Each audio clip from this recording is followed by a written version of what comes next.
ગુજરાતમાં શનિવાર સાંજથી શરૂ થયેલા ભારે વરસાદે અનેક વિસ્તારોમાં મુશ્કેલી ઊભી કરી છે।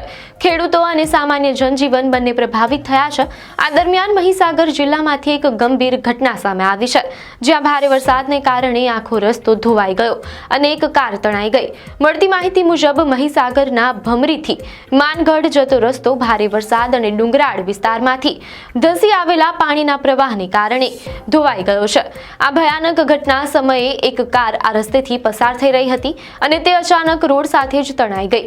ઘટનાની જાણ થતાં જ સંતરામપુર મામલતદારની ટીમ તાત્કાલિક ઘટના સ્થળે પહોંચી હતી અને કારને બચાવવાની કામગીરી હાથ ધરી છે। આ ઘટનામાં ડુંગર પરથી મોટા પથ્થરો અને માટી પણ રસ્તા પર ધસી આવી હતી, જેના કારણે પરિસ્થિતિ વધુ ભયાનક બની હતી। જો કે તંત્ર દ્વારા હાલ આ રસ્તાને સ્થાનિકો માટે બંધ કરી દેવાયો છે। આવી જ ન્યૂઝ અપડેટ માટે ધ લોકસત્તા પેજને ફોલો કરો।